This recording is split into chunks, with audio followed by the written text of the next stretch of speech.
C.S. Lewis once said, "We are what we believe we are."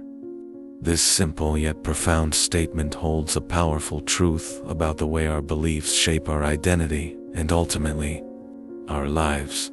What we choose to believe about ourselves, about others, and about God has a direct impact on how we live, the choices we make, and the future we create.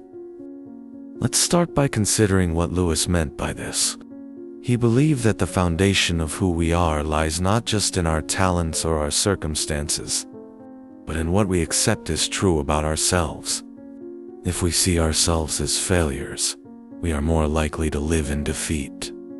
But if we see ourselves as children of God, loved and redeemed, that belief transforms everything. It becomes the lens through which we view the world and how we respond to it. His idea is echoed in the Bible.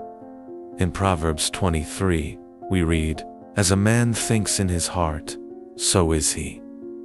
What we carry in our hearts, the beliefs and thoughts we nurture directly influences our identity and actions. If we believe in our own inadequacy, we will act with hesitation and fear. But if we root our identity in God's truth, we walk in confidence and purpose. Jesus emphasized the importance of belief many times in his teachings. In Matthew 9, he said, "According to your faith, let it be done to you." This highlights the crucial role our faith plays in shaping our experiences.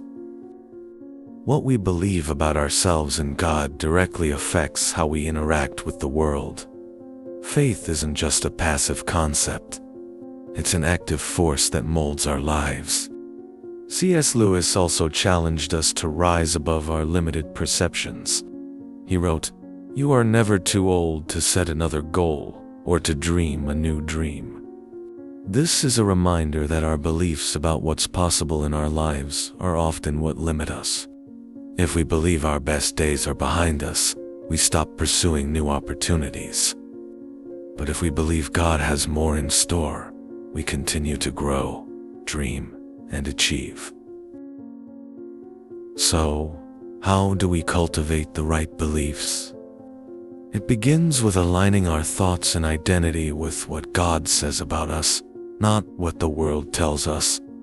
In John 1, it says, "Yet to all who did receive him, to those who believed in his name, he gave the right to become children of God." This is our true identity, sons and daughters of the King, loved and chosen by him. When we believe this truth, we begin to live in a way that reflects God's purpose for our lives. It's also important to guard against the lies that try to distort our identity. We live in a world that constantly tells us we are not enough, that we need to achieve more, earn more, or be more to find worth. But C.S. Lewis reminds us that true value comes not from what we achieve, but from who we are in God's eyes.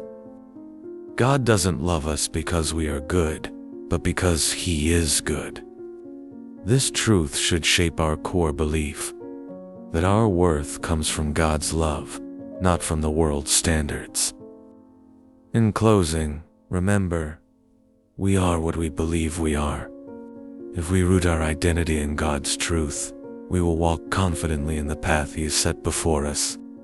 When we choose to believe in his promises, we begin to live out the extraordinary purpose he has for each of us. So, what do you believe about yourself? Do your beliefs reflect God's truth? Today, let's challenge ourselves to reshape our thinking, to believe in the identity God has given us, and to step boldly into the life he has prepared for us.